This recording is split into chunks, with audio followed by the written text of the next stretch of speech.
Bon, j'espère que même si on parle de ruines, on sera tous vivants à la fin de cette session. Je vais introduire rapidement la table ronde, nos intervenants, et puis ensuite, vous aurez la parole.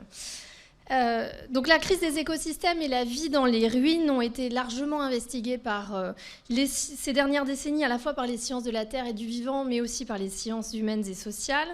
La notion de ruine est lourde d'implicite dans le langage commun. Ce qui est intéressant, c'est qu'elle suggère que la catastrophe a déjà eu lieu et qu'il ne s'agit plus de l'empêcher, mais de la dépasser pour se projeter vers l'avenir.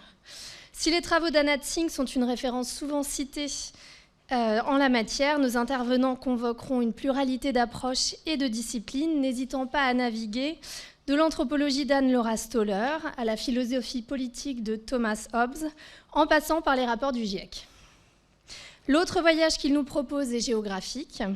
Nous partirons des friches urbaines de Sevran, dans le nord-est paupérisé du pourtour parisien, pour rejoindre la baie de Seine où l'épuisement de l'écosystème marin affecte les imaginaires et les capacités à se projeter dans un futur désirable. Enfin, par-delà l'Atlantique, l'Amazonie et le plateau andin, nous rencontrerons... C'est pas l'Amazonie. Par-delà. Nous rencontrerons les femmes mapuches en lutte pour la reconquête de terres ancestrales ravagées par la déforestation. Dans ce voyage aux marges du monde capitaliste, nous verrons que les chercheurs, malgré les différences de culture, de pratiques, de contexte, se posent des questions semblables et entreprennent de travailler différemment. Aux prises avec la complexité, ils n'hésitent plus à associer habitants, artistes et autres parties prenantes pour une recherche réinventée à la croisée des savoirs. Leur expérience est éclairante pour lancer la discussion sur des questions que nous nous posons chacun sur nos terrains respectifs. Qu'est-ce qui fait qu'un territoire peut être qualifié de ruine ? Comment les humains et les non-humains habitent-ils ces territoires ? Comment les transforment-ils pour leur permettre justement d'échapper à la ruine et de la dépasser ? Donc autour de la table, 6 intervenants. Clémence Seurat, éditrice, vous les voyez. Programmatrice artistique et membre associée du Media Lab de Sciences Po. Elle explore les champs de l'écologie politique et de la technocritique. Robin Demourin, designer et chercheur au sein du laboratoire Media Lab à Sciences Po, dans lesquels il élabore des techniques d'investigation expérimentale en dialogue avec les SHS. Thomas Tari, sociologue des sciences au Media Lab et responsable du Centre d'exploration des controverses de Sciences Po. Clémence, Robin et Thomas interviennent donc tous les 3 sur le thème de l'habitabilité en train de se faire, une enquête collective à Sevran.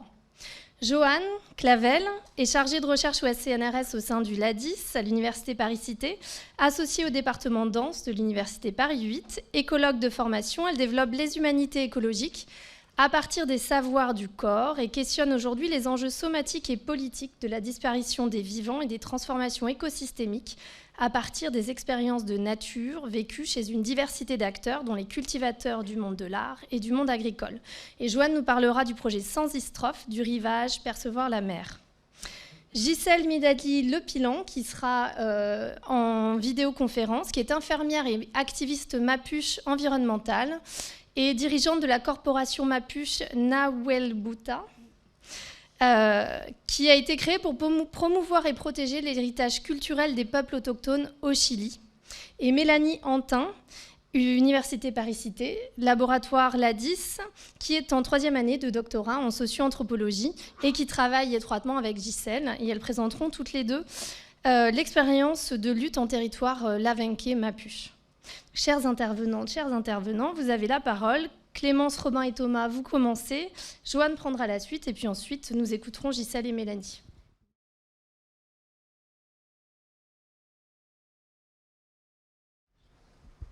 Là, j'ai découvert vraiment de l'autre côté, ça encore, j'avais jamais été. C'est marrant, j'avais jamais été non plus. Hein, tandis que l'oasis, bah oui, l'oasis, ça fait oasis, quoi, au milieu du désert. Tiens, oui, c'est la friche. Bah, c'est la friche, moi je l'ai appelée... Non, c'est comme ça qu'ils l'appellent, la friche. Et j'avais jamais été. C'est vrai que traverser le champ, à peu près personne ne l'avait fait. Bah, c'est la plaine Monceleux pour moi. Et la butte Monceleux et les centres commerciaux, il est là. La butte Monceleux, c'est en lisière ici. Pour commencer, on va s'enfoncer dans le site. C'est comme ça qu'on dit. En fait, déjà, la première chose avec le paysage, c'est qu'on l'observe pas de l'extérieur, mais bien de l'intérieur.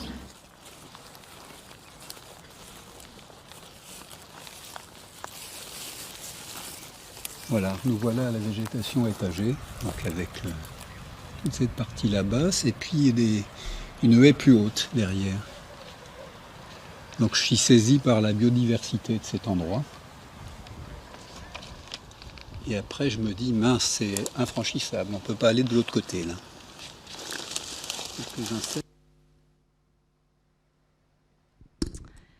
Bonjour, donc aujourd'hui on va vous parler d'un objet d'étude qui est le nôtre depuis bientôt 2 ans, qui est aussi notre terrain d'enquête. Et ce terrain d'enquête, c'est un lieu de 32 hectares qui se situe à Sevran en Seine-Saint-Denis, à une quinzaine de kilomètres de Paris. Et donc ce lieu, nous l'avons examiné donc, tous les 3 ensemble, en compagnie d'invités et surtout en compagnie d'habitants. Nous l'avons étudié, arpenté, regardé, questionné, analysé en faisant varier notre regard, notre perspective et à partir de disciplines différentes. Et à travers cette enquête, ce qu'on essaye de faire, c'est une sorte de portrait fragmenté en différentes facettes de ce lieu sevranais. Et qui donc est de plus en plus complexe et peut-être de plus en plus insaisissable au fil des descriptions qu'on en fait. Et ce qu'on tente de faire, c'est quelque part une monographie d'un territoire minuscule, donc de 32 hectares. Et notre méthode pour faire ceci, pour mener cette enquête donc, avec des habitants, c'est appuyer sur la cartographie des controverses pour amener cette sociologie d'un territoire, donc pris aussi dans la métropolisation de Paris. Donc l'intervention s'appelle « L'habitabilité en train de se faire ». Donc ce territoire, je vous montre pour commencer une carte. Donc cette forme, que voyons-nous sur cette carte? On voit une forme géométrique blanche qui se détache. Donc elle est la lisière entre deux villes qui sont Sevran et Villepinte. Et donc ce triangle blanc, en tout cas, n'est pas rempli, semble vierge. Il n'y a pas de stries, rien sur la carte qui pourrait donner des caractéristiques en fait de ce qu'est ce lieu. Et donc cette absence de remplissage donc, évoque un espace sans qualité qui ressemble, on le voit là, un peu comme un trou dans la trame urbaine, dans la trame de la ville. Donc ça évoque tout de suite cette représentation cartographique, ce qu'on appelle un vide urbain. Un vide urbain, il est considéré comme vide par rapport à ce qui l'entoure, par rapport à un contexte, par rapport à une histoire, dans une perspective donc à la fois relationnelle par rapport à son milieu et dans une perspective temporelle. Donc c'est un lieu qui est d'abord perçu comme un manque de qualité. Donc cela a 2 inconvénients, c'est que d'abord ça va invisibiliser des choses qu'on pourrait véritablement trouver dans le monde physique. Et également ça peut permettre aussi de l'instrumentaliser, car ne lui montrer aucune qualité peut le présenter comme une page blanche à écrire et être donc saisi dans les dynamiques urbaines. Mais ce manque de qualité peut également être perçu de manière positive parce que, notamment dans un environnement extrêmement saturé comme celui de la Seine-Saint-Denis, qui est l'un des départements les plus peuplés et les plus urbanisés de la France. Donc ça peut devenir aussi une sorte d'espace de respiration et l'absence qu'il présente le dote de lui confère une présence avec des qualités nouvelles qui peuvent être également intéressantes. Donc cet espace, on l'appelle, il a différents noms, comme on a pu entendre aussi dans les extraits sonores qu'on vous a fait écouter. Donc on l'appelle la plaine Monceleux, les 32 hectares, la ZAC pour zone d'aménagement concerté. Donc il y a énormément de dénominations qui montrent un peu qu'il est toujours difficile de le caractériser. Si on regarde une autre... maintenant, je vous propose d'aller passer de la représentation cartographique à une image satellitaire qui nous permet de saisir un peu autrement ce lieu. Donc là, qu'est-ce qu'on observe? On observe un territoire, grâce à l'image satellitaire. Le vide de la carte va laisser la place à une tache brune. Donc le lieu se montre à nouveau inoccupé, c'est-à-dire qu'il ne présente aucun bâti, mais on peut se rendre compte que c'est quand même un grand triangle de terre nue, donc qui amène une sorte de consistance qui est un petit peu différente. Et donc on peut voir aussi à l'aide de cette carte penser ce lieu, ce vide, comme une sorte de ruine de l'urbanisation, et pour cela on a besoin d'aller faire un tour du côté de l'histoire de l'urbanisation locale, et je laisse la parole là-dessus à Thomas. Oui, en fait, ce vide, il est un peu une énigme. Et bon, avant de penser le vide, il faut voir la façon dont on a créé ce vide. Donc la façon dont on a créé ce vide, évidemment, c'est en créant au fur et à mesure du plein. Donc si on prend des photos non plus satellites, mais aériennes, là on est en 1955, c'est environ le même type de carte qu'on avait en 1933.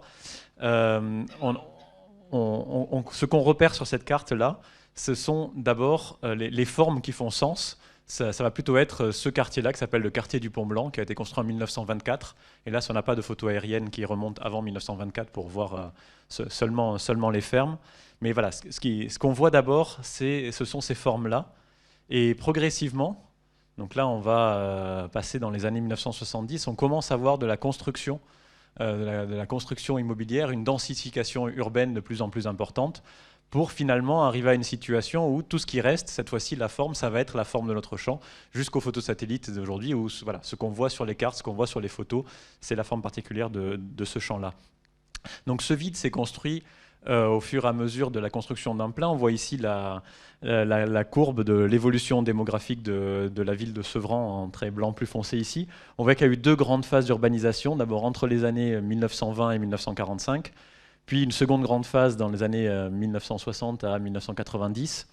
Et dans cette phase-là, ça va aussi avec ce qu'on connaît évidemment, les grands ensembles. On a sur le graphe de gauche, on voit une répartition. On a un abscisse, on va avoir les années, puis on voit la hauteur des bâtiments et le fait que c'est une forte densification. Alors ce qui va être intéressant de voir, c'est le fait que ici, là, on a projeté quelque chose parce que cette densification, à Sevran, elle est appelée par plein d'acteurs à continuer. On va passer d'un certain plateau de 50 000 habitants à potentiellement 70 000 à 80 000 habitants d'ici 2050. Et une des façons d'arriver à cette densification urbaine, c'est en remplissant, en comblant le vide. Mais donc, l'énigme derrière, c'est de se demander mais pourquoi ce vide existe? Parce que finalement, qu'il y a eu une densification de plus en plus forte de toute la région Île-de-France, bon, ça, je pense que vous le saviez déjà au fur et à mesure du XXe siècle. Mais la question, c'est pourquoi il y a eu toujours ce vide-là. Et alors, le paradoxe, et c'est ce qui nous relie avec la notion de ruine un petit peu, c'est que ce trou, ce vide urbain, est en quelque sorte la ruine des projets qui n'ont pas vu le jour, mais qui ont laissé une emprise sur le territoire. Alors il y a eu une succession d'énormes grands projets, que ce soit dans les années 1960 et 70, ces zones urbaines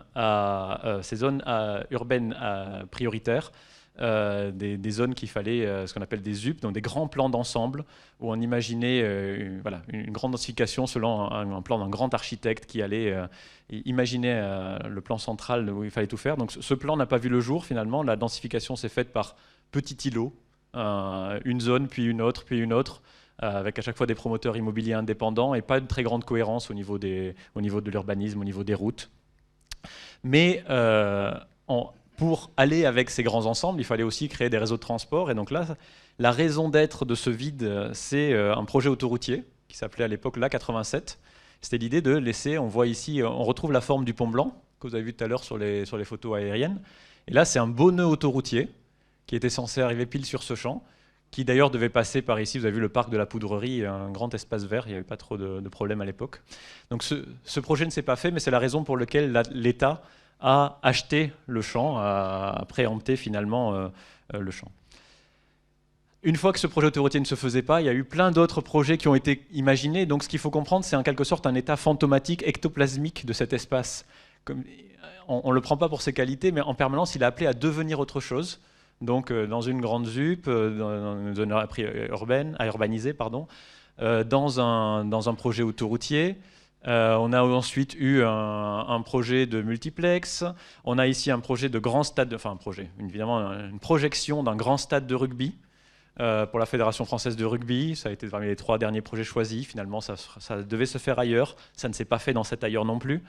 Une fois que le projet de rugby ne se faisait pas, on avait quand même un projet de stade. Donc on s'est dit, est-ce qu'on ne ferait pas un Clairefontaine de banlieue pour le foot? Et donc une terre de projet, là on a pris les mots, ça me rappelle la présentation que faisait Benjamin tout à l'heure sur l'idée de terre 2, c'est les mots qui se sont succédés, terre de culture, terre de sport, terre d'eau et de culture, terre d'avenir, c'est tous les mots des promoteurs de projets qui promettent de faire de cet endroit une terre de quelque chose. Et les derniers grands projets qu'on a eus, c'était des projets notamment aquatiques, et nous on est arrivé par une controverse autour d'une piscine à vagues de surf. Voilà. D'abord dans le cadre des JO de Paris 2024, puis très vite on savait que ce ne serait pas là que se feraient les compétitions de surf. Et finalement, non, c'était juste comme un moyen de distinguer ce territoire d'autres territoires concurrents, de en fait vendre du projet immobilier dans cet espace. Mais là encore, ce projet, par une résistance citoyenne, ne verra pas le jour. Je suis désolé pour vous, parce que j'ai vu que vos réactions ont montré que vous y teniez. Donc voilà. En quelque sorte, l'habitabilité, c'est aussi... Ce lieu n'a pas été habité ou pensé comme habitable parce qu'il allait l'être dans des projets imaginés, mais il est tout le temps en suspens. Donc ce qu'on a vu à l'échelle du projet, on peut maintenant le voir un peu plus largement à l'échelle du plan. Oui, on peut le voir à l'échelle du plan, puisque donc ces projets qui sont des projets fantômes, hein, qui hantent ce lieu, qui en font une ruine qui est causée par un événement qui n'est pas arrivé, à savoir cette multitude de projets. Ces fantômes-là, ils sont toujours agissants, notamment du fait de la multiplicité d'échelles de planification urbanistique qui portent sur Sevran et sur ce territoire en particulier, et qui pour certains sont toujours d'actualité aujourd'hui. Donc le développement urbanistique de la ville de Sevran et puis l'avenir de ce territoire en particulier, il est habité en fait par des plans et des projets qui s'échelonnent à différents niveaux politiques qui correspondent à différents territoires. Bon, il y a bien sûr la région, là, ce dont je vais vous parler maintenant, mais aussi le département de la Seine-Saint-Denis, la municipalité, et maintenant la métropole du Grand Paris, qui projettent tous leurs plans à leur échelle sur le lieu pour en fabriquer une image et aussi une certaine idée de ce qui le rendrait habitable. Donc là, ce qu'on a choisi dans le cadre de cette présentation, c'est une image qui est tirée du SDRIF, donc le schéma directeur de la région Île-de-France, qui est une autre manière de représenter cette terre. C'est ce qu'on appelle une carte de destination, c'est-à-dire que c'est une carte qui est censée représenter des grandes orientations, des grandes intentions à horizon de plusieurs décennies, qui seront amenées ensuite à être traduites dans une réglementation urbanistique plus précise.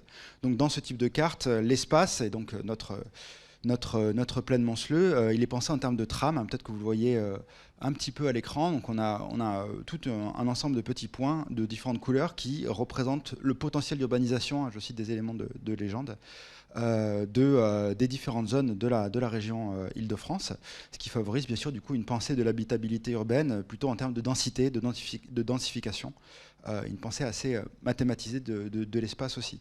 Si tu peux passer à la suivante. Donc très rapidement, même carte, mais zoomée sur Sevran, dans le cadre d'un document urbanistique dont je vais parler juste après. Là, on y retrouve notre plaine sous la forme du petit objet qui est pointé par Clémence actuellement, qui représente un espace vert et espace de loisirs d'intérêt régional à créer. C'est ça qu'on trouve dans la légende. Donc à ce moment-là, il était question plutôt de fabriquer, je crois, un plan d'eau qui s'est ensuite transformé dans ce fameux projet de piscine avec de surf. Mais donc là encore, l'habitabilité urbaine de cet endroit, elle est pensée finalement, la plaine en tout cas va être objectifiée comme un élément fonctionnel qui sert à du loisir, ou aussi comme un élément qui va participer de quelque chose qu'on va vous parler juste après, à savoir une continuité écologique permettant de cohabiter avec des animaux sur ce territoire.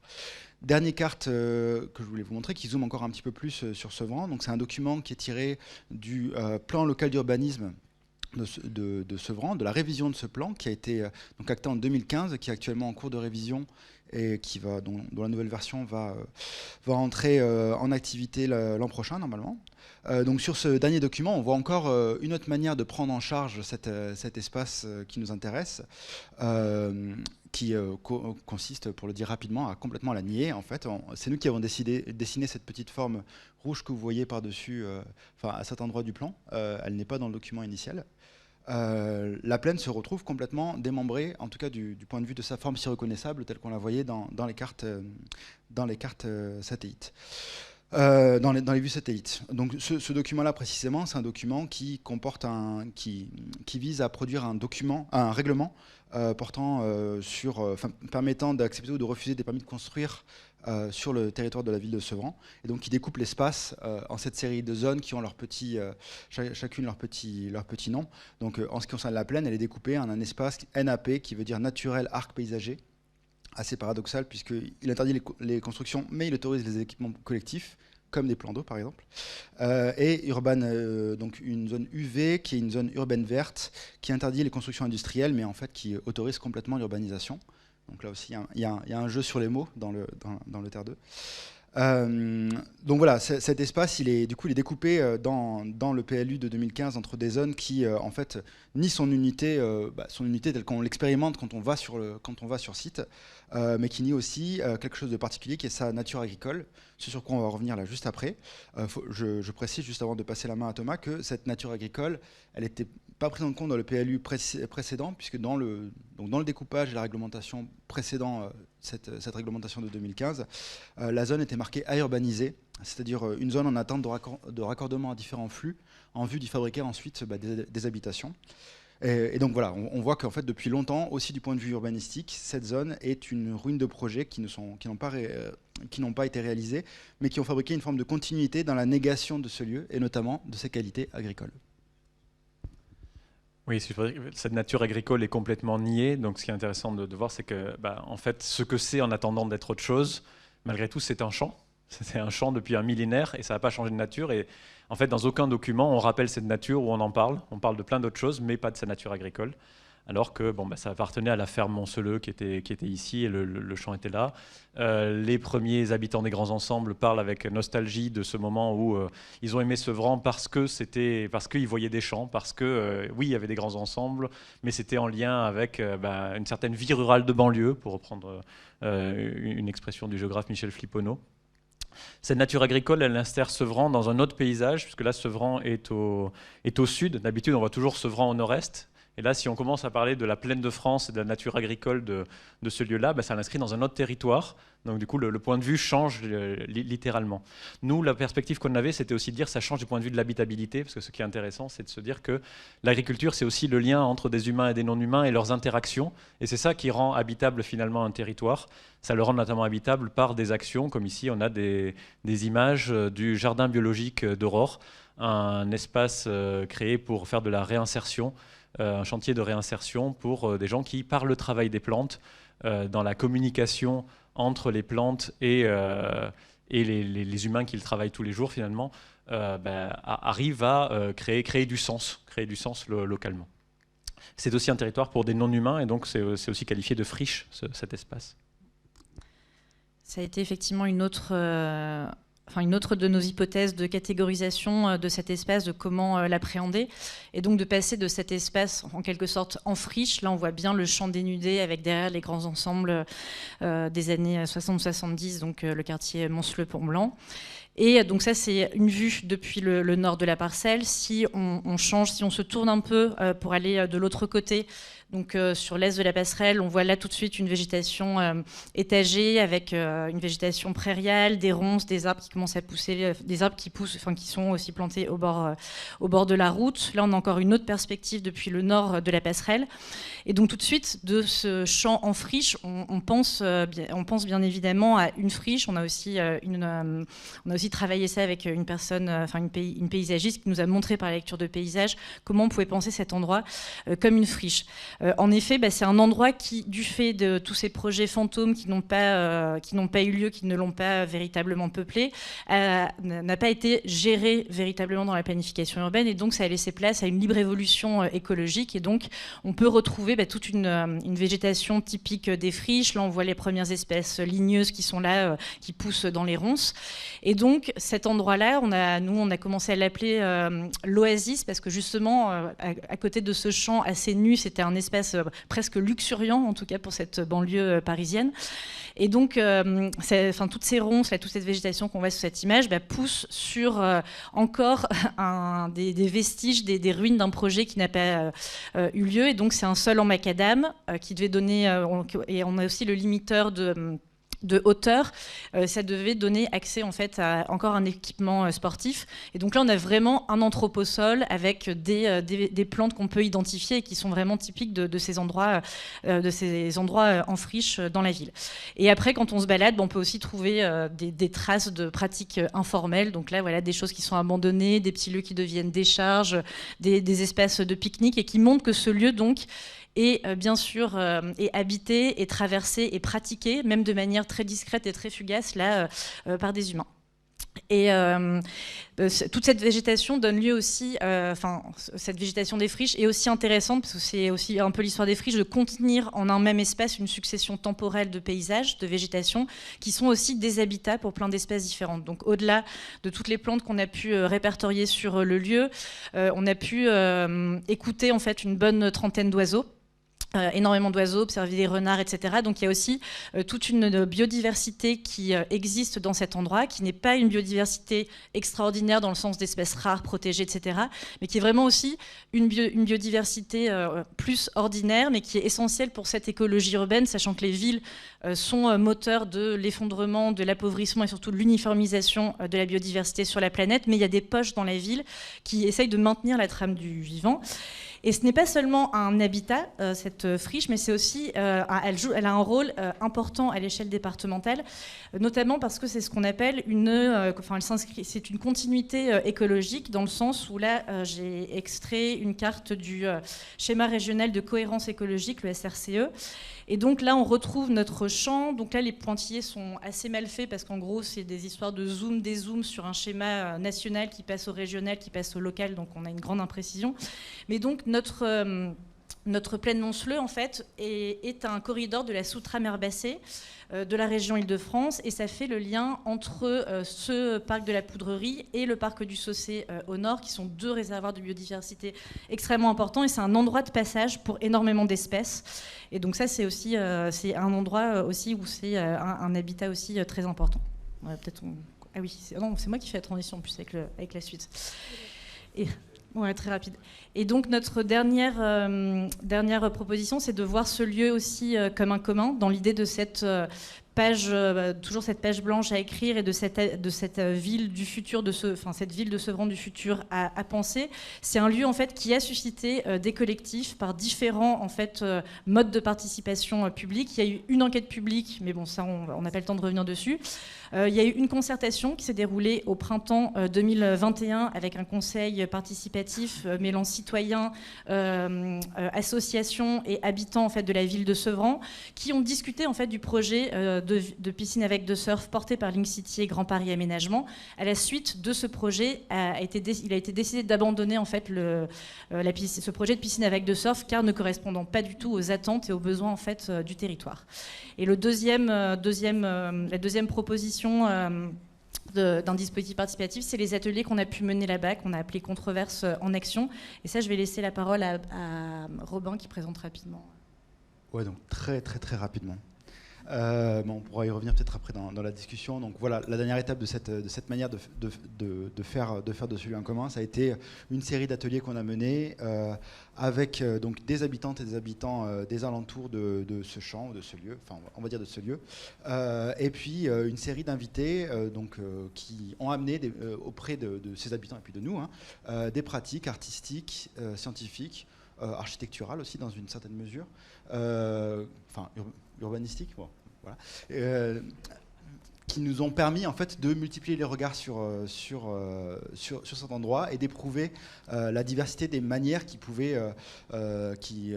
par lesquelles on pouvait le décrire, loin des perceptions projectives qui voient une table rase. Voilà, donc cette enquête, elle a été constituée à travers une série d'ateliers, mais elle est aussi maintenant continuée dans le cadre d'un travail d'écriture.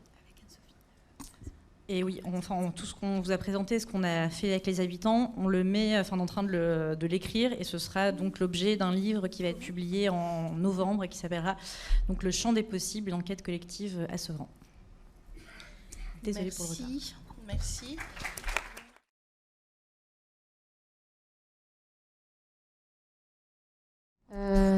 Merci au Centre des politiques de la Terre de m'accueillir dans cette session Habiter les ruines, et merci à Anne-Sophie et Romain pour l'organisation et notamment le fait qu'on se soit rencontrés avant cette session.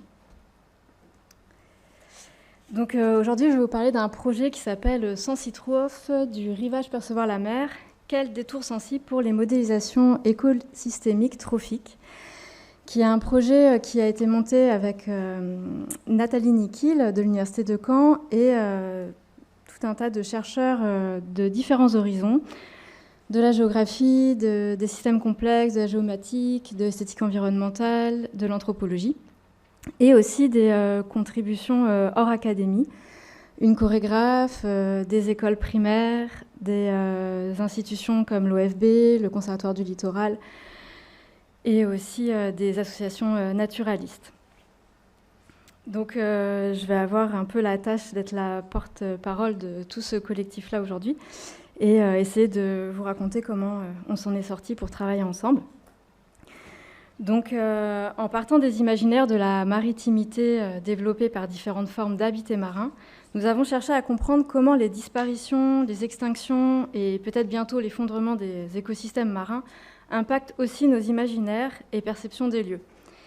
Il s'agissait de saisir la partie de ce qui est perçu par les habitants de cette disparition, mais aussi des nouvelles arrivées, parce qu'il y a des introductions d'espèces, et il y a aussi une transformation des écosystèmes face aux changements globaux, notamment climatiques, et ce qui, de nos cultures imaginaires, est en cours de transformation. Si la surpêche est largement responsable de l'altération des systèmes trophiques, il s'agissait de défendre que la richesse des réseaux et l'abondance des espèces n'est pas uniquement une nourriture au sens métabolique du terme, mais aussi une nourriture existentielle et qui nous nourrit intimement. Donc pour cela, on a eu deux approches complémentaires, une approche quali et une approche quanti, et aussi on s'est intéressé à la représentation cartographique. Donc j'aurai aussi quelques cartes à présenter. De leur côté, les écologues se posaient la question de comment prendre en compte ces attaches humains-océans dans la modélisation de leur réseau trophique en pleine transformation. Et pour cela, on a eu comme technique, on va dire, de se rassembler avec un dispositif expérientiel, notamment de travailler sur des ateliers d'écriture. Mais je vais y revenir là-dessus. Donc peut-être que personne ne sait ce qu'est un réseau trophique. Donc c'est une représentation par modélisation mathématique de l'ensemble des interactions d'ordre alimentaire entre les êtres vivants et au-delà des êtres vivants, parce que la matière organique d'un écosystème est très importante. On peut dire en cela que l'écologie scientifique a une notion des vivants au-delà de la vie, puisque leur agentivité dépasse le souffle de la respiration. Elle est entièrement due à la matérialité de la mer et ses capacités de flottaison, et d'être ainsi dans un tourbillon perpétuel de nourriture en suspension. Donc avec les réseaux trophiques, on se concentre sur l'ingestion et la nutrition qui provoquent des flux d'énergie, mesurés par des flux de carbone principalement. Et parmi ces interactions, on retrouve principalement la prédation, qui est du coup une façon de modéliser, de mise en mathématiques historique en écologie, puisque dès 1925-1926, avec les équations de Lotka-Volterra, il y a eu cette interaction mise en équation différentielle de premier ordre de cette relation-là. Mais aujourd'hui, les écologues travaillent aussi avec d'autres régimes d'interaction, type la facilitation, le mutualisme, le parasitisme et tout ce qui va être autour de la décomposition de la matière. Donc dans la mer, le phytoplancton, les algues, les détritus sont les producteurs primaires, enfin les détritus non, mais les algues et les phytoplanctons sont les producteurs primaires, à la base, on va dire, de tous ces réseaux trophiques. Et là, dans le réseau de la baie de Seine, comme il est étudié, on a 5 niveaux trophiques qui vont jusqu'au top prédateur, ici les dauphins. Les espèces sont rarement seules, elles sont souvent condensées par leur fonction, tous les filtreurs entre eux, par exemple. De leur côté, les chercheurs en sciences humaines et sociales étaient ancrés dans les humanités environnementales. Donc on pourrait dire un peu cette refonte des SHS à partir de la pensée écologique qui va vraiment donner un poids important à la matérialité de l'environnement, non pas comme un décor, mais vraiment comme quelque chose qui va alimenter, déterminer, façonner les sociétés et les perceptions individuelles. Ils n'entendaient pas forcément gommer tous les enjeux de pouvoir qu'il y avait autour et les dominations sociales. Et aussi un dernier point sur ces humanités environnementales, c'est cette notion de faire de nouveaux récits, de venir penser comment transmettre à la fois les recherches, mais aussi les co-construire et travailler ensemble sur, au-delà des mots, en tout cas à partir de la recherche en danse, on cherche également en tout cas à mettre en place des dispositifs narratifs qui seraient plutôt de l'ordre de la scénographie et une incorporation par les gestes. Important pour nous a été cette approche par la perception, une perception dans la lignée de Gibson comme une action qui va renseigner le toucher du monde et qui a aussi été l'occasion de venir enquêter sur les multiples invites des milieux, affordance dans le langage de Gibson, à partir d'une enquête somatique. Et là, je renvoie à toutes les pratiques somatiques telles qu'elles ont été développées depuis le début du XXe siècle. Je ne vais pas m'étendre là-dessus, mais si vous avez des questions. Et évidemment, on ne pouvait pas échapper à l'historien des sensibilités, Alain Corbin, qui a fait dans son ouvrage remarquable une traversée sur 200 ans de comment l'Occident a eu ce désir de rivage et aujourd'hui participe à la littoralisation, c'est-à-dire à l'urbanisation du littoral de façon assez massive. Donc notre enquête est en baie de Seine et on s'est attardé à enquêter particulièrement dans 6 localités, à Saint-Val-la-Hougue, Port-en-Bessin, Luc-sur-Mer, Dives-sur-Mer, Le Havre et Étretat. Et à cette unité de la baie de Seine d'un point de vue écologique, depuis la mer, on va dire que depuis la terre, il y a une grande variabilité, à la fois parce qu'il y a un continuum terre-mer à l'ouest qui est assez important avec de grandes zones humides, un cordon dunaire, de grandes plages et ensuite la mer, qui à l'inverse du côté de la côte d'Albâtre, vraiment de grandes falaises, donc voilà, des écosystèmes extrêmement différents et aussi un territoire en arrière-plan extrêmement varié avec le pays de Caux, le pays d'Auge, la région du Bessin, la région du Cotentin. Donc à cette unité, on va dire, de la baie de Seine qui permet de modéliser dans un quadrillage d'un miles le même réseau trophique, il y a une grande variabilité sur la côte d'écosystèmes. L'enquête qualitative était une enquête ethnographique, d'abord par entretien et observation participante. De ces entretiens, on a dégagé 5 thèmes majeurs, les liens nourriciers, le rapport au temps, le rapport au cosmos, la mer comme énergie vitale et les transformations en cours et à venir. Et aujourd'hui, je vais juste vous parler de ce rapport au temps pour vous faire un peu sentir le type de matériaux qu'on avait. On a en effet enquêté sur ces motifs et ces signes de présence de la mer qui étaient aussi ces marques d'agentivité. Et une des phrases qui revenait à peu près dans la bouche de tous les enquêtés qu'on a rencontrés, et juste peut-être le moment de préciser que ces enquêtes-là ont été réalisées par Clara Breteau. Cette phrase qui revenait constamment, c'était que la mer, elle change tout le temps. À Saint-Val-la-Hougue, par exemple, Mathilde, ostréicultrice, associe la mer à l'imprévu et ses transformations. Elle nous dit « La mer, c'est jamais pareil. On peut aller 15 000 fois sur la même plage par jour et ce ne sera jamais pareil. La luminosité sera différente, les conditions, mer basse, mer haute, mais aussi les bestioles qu'on va trouver ou qu'on ne va pas trouver, les algues qui seront là ou qui ne seront pas là. La mer, elle change tout le temps. » Et donc, au reflet, au sens lumineux du monde marin, cette idée d'une mer qui change tout le temps pointe la capacité de la mer à se métamorphoser, à générer des images qui vont aussi avoir une capacité à changer toute la matière du temps, à changer toute la matière de s'écouler du temps, et l'occasion du coup de vivre des distorsions et des événements qui délinéalisent notre temps moderne. Sur l'enquête sensible, on a eu un peu 3 approches. Une première approche par départ d'images. Donc là, il s'agissait de vraiment considérer les potentiels de sens et de matière à imaginer offerts aux activités symboliques et sémantiques des humains et donc de nous enquêter lorsqu'on les interrogeait. Où là, dans l'enquête sensible, Clara et moi, on s'est prêté au jeu en fait, de ce travail-là et on a aussi soumis nos interprétations à un plus vaste public. Donc ces images, vous pouvez les voir, elles venaient donc d'une méthode que Clara Breteau a développée et qui s'appelle méthodologie d'observation poétique à partir du travail de Gaston Bachelard qui cherche à repérer des départs d'images et voir en fait comment ces invites ou ces saillances du milieu peuvent convoquer une forme de poésie du monde. Donc là, sur la première image à Port-en-Bessin, on pouvait voir émerger sur l'estran rocheux des montagnes de coquilles Saint-Jacques évidées par la marée, issues des ostréiculteurs et des pêcheurs. Et le passage répété en fait, des marées transforme constamment ces dessins qui deviennent presque une attractivité locale d'observation des habitants. Sur cette image-là, vous voyez sur la plage d'Oulgat comment la mer qui se retire va former d'innombrables méandres et laisse du coup des projections très diverses. On est parti dans une variété d'interprétations à cet endroit-là. Ou encore ici, c'était plutôt sur du pistage des traces des vivants. À votre droite, vous voyez dans les colombins et ces traces-là la présence d'un ver polychète l'arénicole.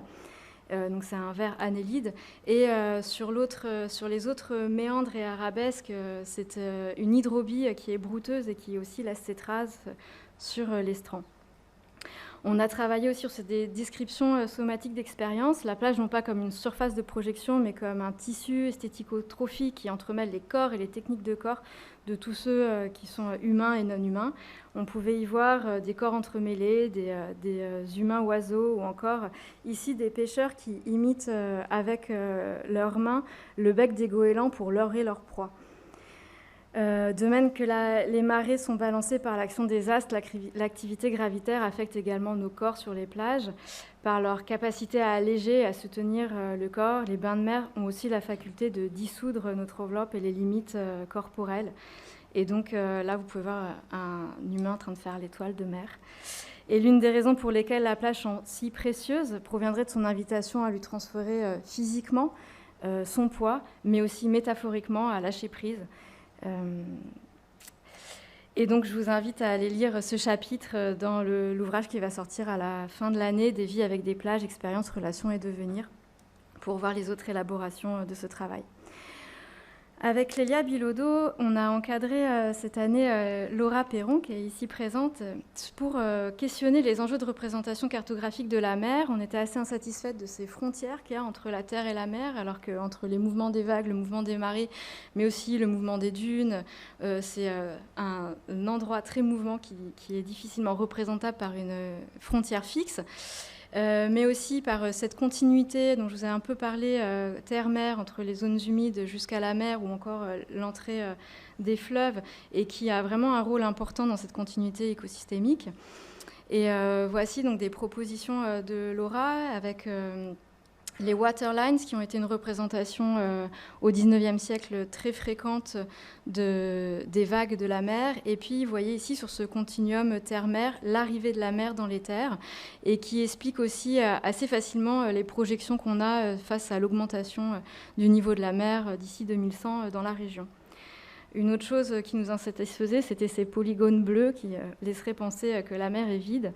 Et on a ici, à partir de l'enquête Quanti du questionnaire, reproduit à la question pour vous, quel animal représente le mieux la mer, reproduit graphiquement les réponses de nos enquêtés.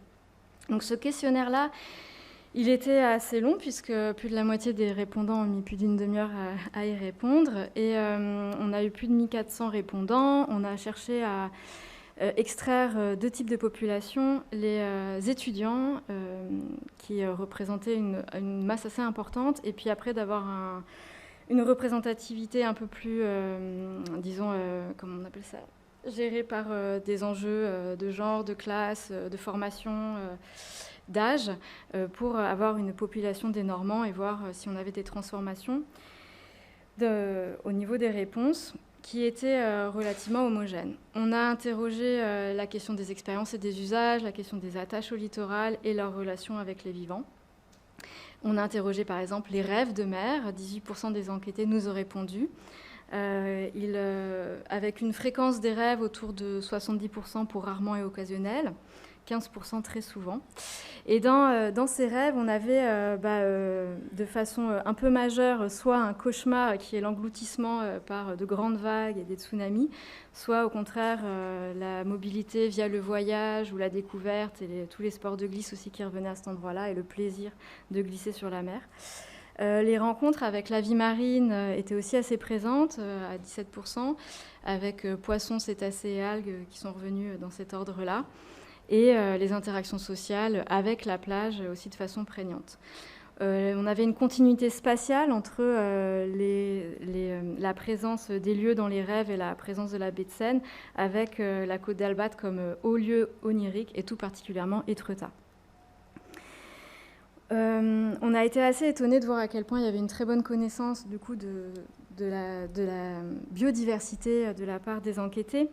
avec tout particulièrement pour les Normands, ce qu'on pourrait appeler des savoirs locaux, c'est-à-dire une très bonne connaissance de ce qui était un événement ponctuel d'observation, que ce soit pour la présence des phoques de façon inhabituelle ou la présence des cétacés.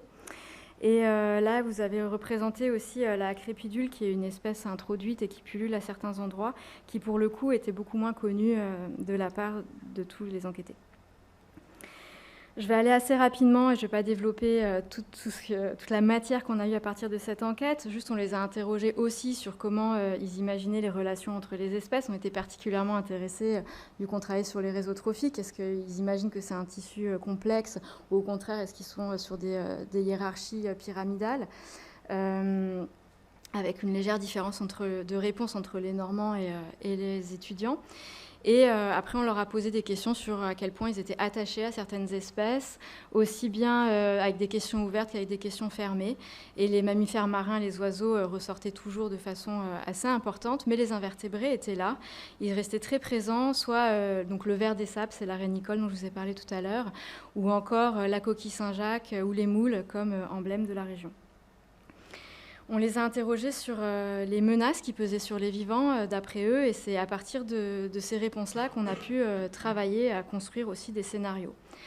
Donc pour passer à la partie écologie scientifique, on s'est tous réunis pendant 3 jours dans le Cotentin, avec un dispositif d'intelligence collective où on avait invité tous nos partenaires, mais aussi des habitants qui ont pu s'inscrire.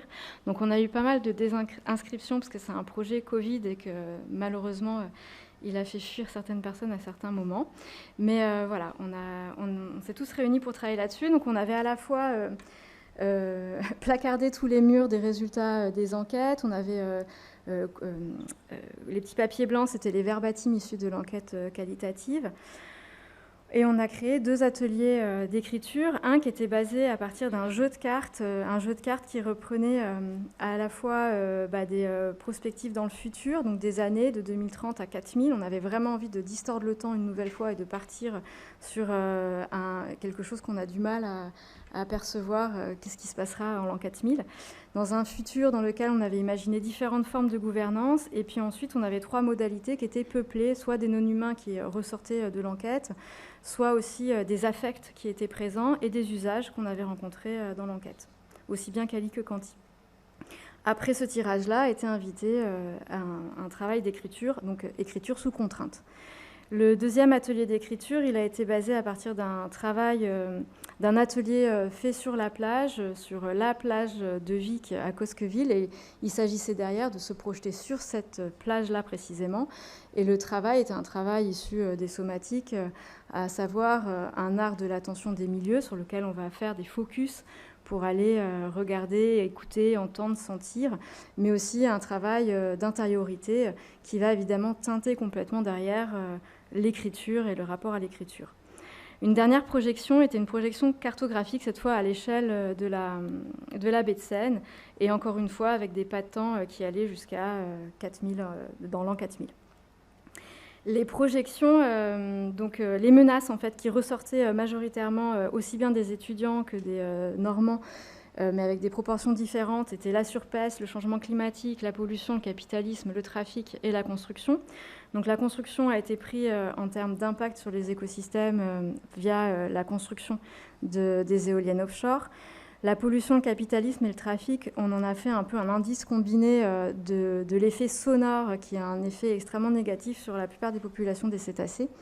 Et le changement climatique, on est parti sur les scénarios du GIEC. Et on a varié aussi les pressions de pêche dans 4 modèles, donc 4 scénarios. À l'échelle 2050, on est parti sur les attentes des Normands pour construire ce qu'on a appelé le scénario développement durable, avec de l'autre côté un changement climatique statu quo, rien ne change. Et pour les patents 2100, on est parti des attentes des étudiants, avec de leur volonté un réel réveil écologique qui demandait du coup non pas des petits pas, mais un grand bond. Les résultats ont été montrés donc, à l'échelle de l'écosystème entier, donc le réseau trophique dans son ensemble, une augmentation de la richesse du système à court terme, avec des effets récifs et des effets des réserves des parcs éoliens. Donc c'est en fait les parcs éoliens, comme on apporte du substrat au milieu de la mer, ça crée un effet récif. Donc ça augmente la biodiversité sous-marine. Ça n'est pas du tout le cas pour la biodiversité marine aérienne, telle que les oiseaux par exemple. Mais là, on est sous la mer.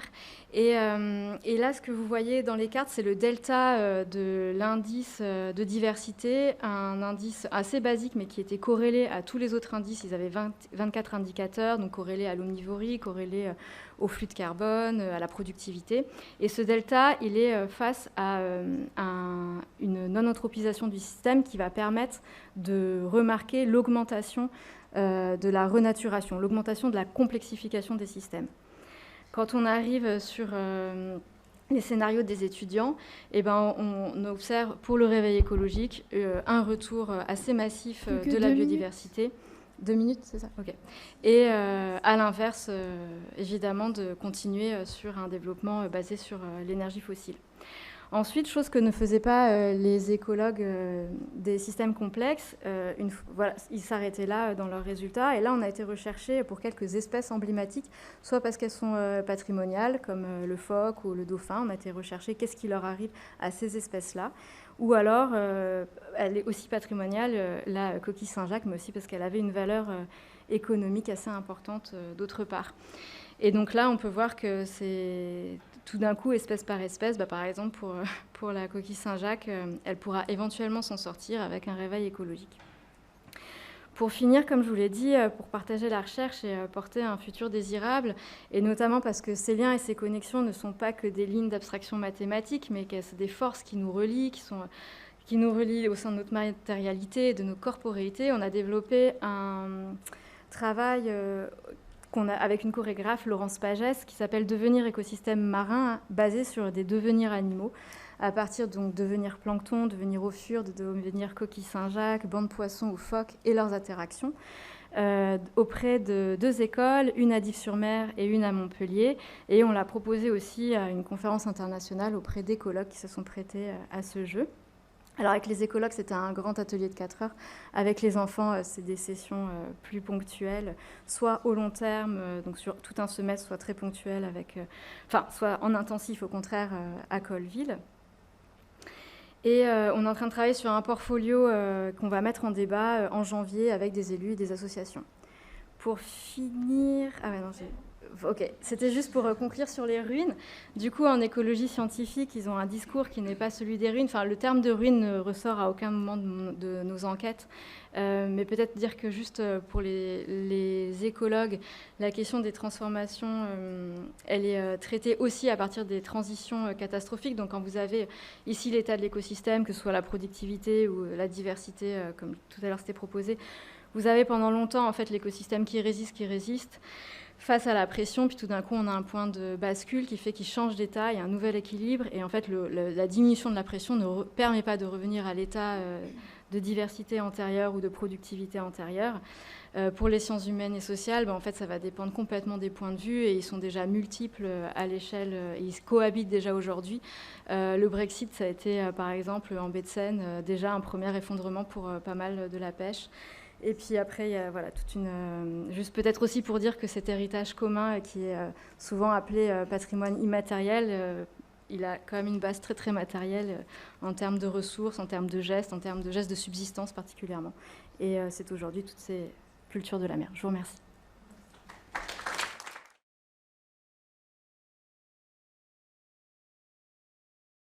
Merci beaucoup pour cette invitation et aussi pour toute l'organisation et à Gisèle d'être présente parce qu'il est tôt au Chili et qu'on est en pleine festivité du Huaynitripantu qui est le solstice d'hiver et le nouvel an mapuche. Voilà. Alors, comme on nous a déjà présenté, je vais aller rapidement dans le vif du sujet. Donc, Gisèle Lepillienne vient d'une communauté de Cañete qui est dans la région du Biobío, qui est au centre-sud du Chili, qui est décrétée aussi en zone rouge, en conflit. principalement par le gouvernement et les médias. Et quand on arrive sur son territoire, la vue est le premier sens qui est violenté en fait par ce paysage homogène de plantations forestières. Voilà, donc là c'est pour vous situer Cañete. Et assez rapidement m'est revenu du coup ce concept de Anne-Laura Stoller sur les ruines, ou la mise en ruine, ruination. Et en effet, ces plantations forestières matérialisent la continuité des violences coloniales sur les territoires et corps mapuche. Elles agressent la terre, l'eau, l'air, elles violentent les êtres vivants, les êtres invisibles qui composent le territoire. Et la série de méga-feux qui a eu lieu au tout début de l'année 2023 est encore une preuve de la vulnérabilité de ces espaces. Et donc les plantations sont là comme un symbole de monde en dispute. L'intellectuelle et militante mapuche argentine, Moira Millán, parle aussi de terricide, comme la jonction de l'écocide, de l'ethnocide et de l'épistémicide, ces trois étant intimement liés. Mais il ne serait pas juste de penser que les Mapuches ont subi passivement ces processus de subalternisation et dépossession. Et voilà, avec Gisèle, donc la question, ça a été de se demander comment alors on habite ces territoires en ruine, et surtout comment la résistance pour la terre, à travers cette stratégie qui est la récupération de terre, recuperación de tierra en espagnol, permet de fragmenter cette colonialité du pouvoir. Alors, Gisèle a immédiatement répondu qu'il était important de souligner que récupérer la terre, ce n'est pas seulement le fait de récupérer physiquement la terre, des ressources naturelles, mais aussi de récupérer une identité liée à un territoire donné. Donc la territorialité, comme on va le voir, est bien au cœur de ce processus, en tant qu'ensemble de relations matérielles, affectives, symboliques, politiques, et le territoire est bien un agent producteur et reproducteur d'identité collective. Alors, pour cette présentation, on va d'abord rappeler l'histoire, puisqu'elle n'est racontée avec un biais au Chili. Et donc, pour Gisèle, c'était important de raconter une histoire vue d'elle-même, en fait, et de sa communauté. Donc, pour cette première partie, ma voix croisera celle de Gisèle en français. On a parlé ensemble de cette histoire de dépossession et on a discuté ensemble des concepts qu'on va mobiliser. Et la deuxième partie, je lui laisse la parole et je traduirai. Pardon. Hop. Voilà. Non, je ne sais pas si c'est bon. Alors, dans les grandes lignes, donc, la colonisation du Chili au XVIe siècle marque bien le début d'une dépossession racialisée des peuples autochtones et la colonisation de la nature, comme l'écrit Héctor Alimonda. Et cette colonialité naturalise les hiérarchies territoriales, raciales, culturelles, épistémiques, reproduisant de manière renouvelée des relations de domination. Pour les Mapuches, il y a une deuxième grande rupture dans l'histoire qui a lieu avec la formation de l'État-nation, à peu près en 1818, et une volonté d'intégrer par la force ou la raison, c'est la devise nationale, les communautés autochtones et leurs territoires. Comme l'explique Fabien Leboniec, anthropologue, cette intégration s'est faite par l'imposition d'institutions et d'une territorialité exogène au monde indigène, la persécution et l'humiliation. Suite à une campagne violente de 15 ans, qui s'appelle la pacification de l'Araucanie, une institution est chargée de réduire les terres autochtones via des titres de propriété collective, títulos de merced. Et l'État encourage aussi la colonisation des terres par des Chiliens et des Européens essentiellement. Et là, Gisèle nous dit « Notre histoire se transmet oralement de génération en génération. Et notre mémoire collective est marquée par ces dépossessions de notre terre, de notre langue, de notre spiritualité. » La troisième rupture, et celle qui nous intéresse particulièrement aujourd'hui, c'est celle de la dictature, qui intensifie ces rapports de domination et qui marque aussi un nouveau rapport à la terre et à la propriété de la terre, puisqu'on passe à une propriété individuelle. Et par ailleurs, elle avorte tout le processus de réforme agraire qui est en cours. C'est aussi le début de mise en place de politiques néolibérales et la consolidation d'un modèle de développement basé sur l'extraction des ressources naturelles pour l'exportation, l'extractivisme. Le néolibéralisme, on le rappelle, est lié à la gestion et au contrôle de la nature, puisque l'expansion du capital dépend de la privation et de la possession des ressources naturelles. Et dans le cas du Chili, la Constitution de 1980 entérine ce modèle. Dans la région de Giselle, du Biobío et de l'Araucanie, on voit clairement la formation de ces clusters, le découpage de la géographie chilienne en clusters. Et dans ces régions-là, c'est l'industrie forestière. Avec en 1974 un décret-loi qui vise à octroyer des subventions pour planter des essences à croissance rapide. Et de nouveau, je reprends l'anthropologue Fabien Lebonnier qui dit qu'il s'agit aussi de contrôler et de s'approprier ces territoires, les écosystèmes, mais aussi d'imposer aux populations locales un modèle de développement. Au Chili, les plantations sont très concentrées. 40% se situent dans la région du Biobío, 20% dans la région de l'Araucanie. Là, on voit par exemple sur cette carte, c'est dans la Cordillera de Nahuelbuta, c'est où se situe la communauté de Giselle. Et on voit l'augmentation entre 1986 et 2011, c'est les points bruns des plantations forestières. Et puis, par ailleurs, 3 groupes possèdent plus de la moitié de la plantation, des plantations, là où 20 000 petits propriétaires se répartissent 24% de la surface plantée. Ce sont aussi des régions avec les plus hauts taux de pauvreté multidimensionnelle, des infrastructures publiques dégradées et un fort exode rural.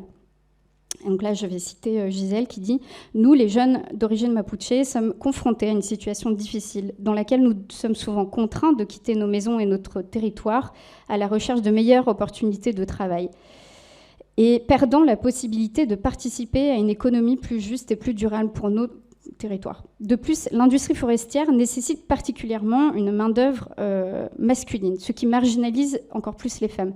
Et effectivement, 5% des employés dans le secteur forestier sont des femmes, et il n'est d'ailleurs pas anodin de les retrouver dans des activités plutôt dites de soins, puisqu'on les retrouve souvent dans les pépinières.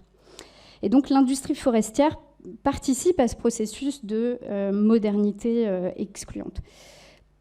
Alors, sans aller trop loin, de nombreuses recherches ont montré les impacts écologiques des plantations forestières sur la perte de biodiversité locale, l'érosion, l'acidification des sols, la pollution des eaux par l'usage et des sols par l'usage intensif de pesticides. Donc, on est bien dans des ruines toxiques.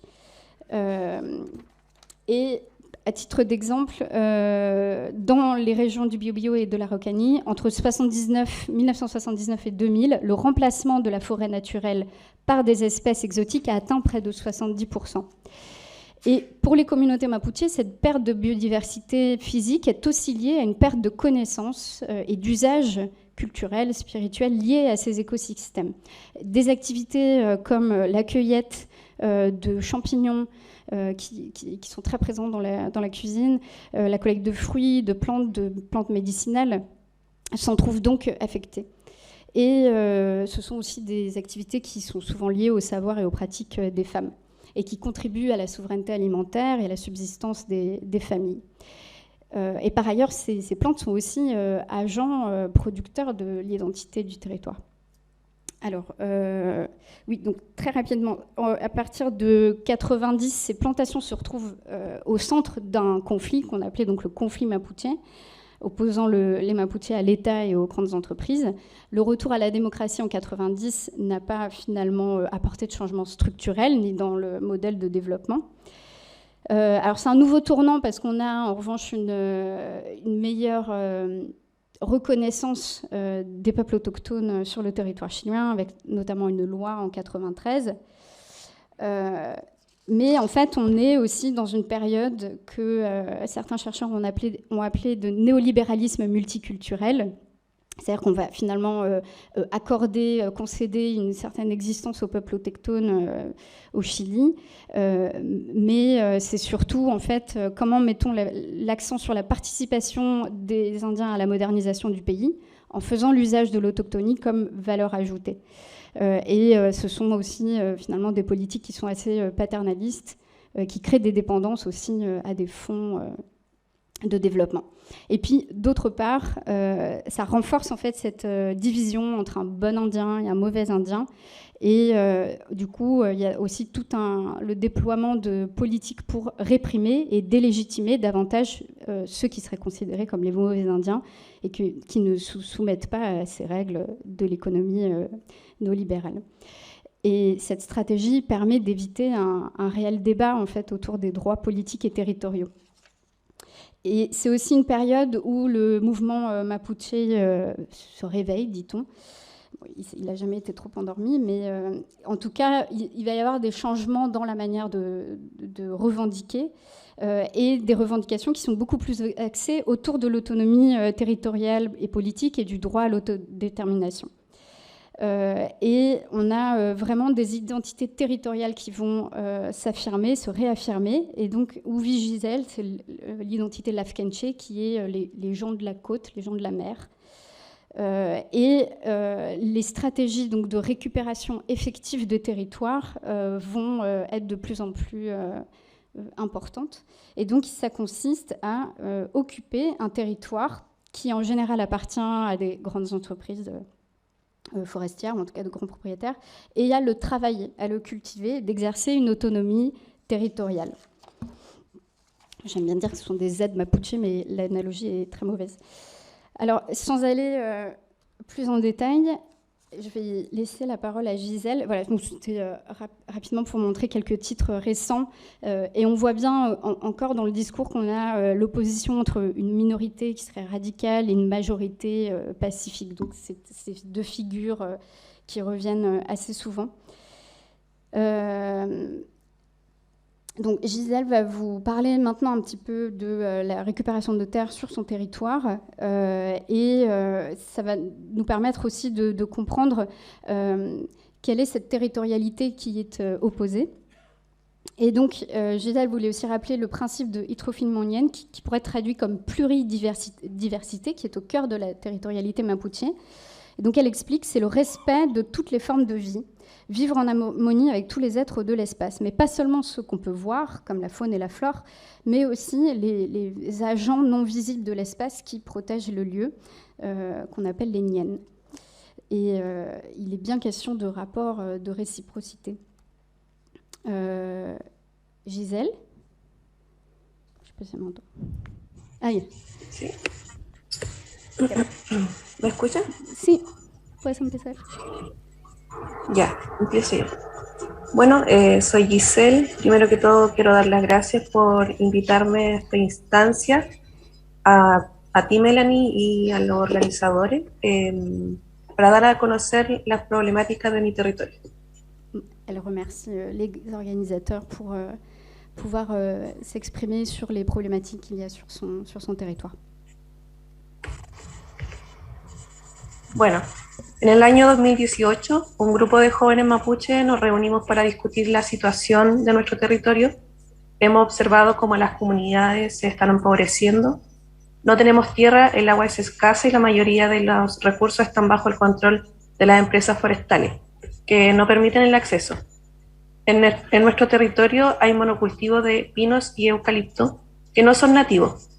Hace tiempo era un lugar lleno de vida, donde podíamos ver vertientes de agua, árboles nativos, que nos entregaban alimentos como changle, rollo, ligüeñe, nalca, maqui, piñón, y así una variedad de frutos y hongos y lagüen que utilizamos como alimentos y medicina, los cuales nos entrega nuestra ñuque mapu, pero que han ido desapareciendo por falta de bosque nativo.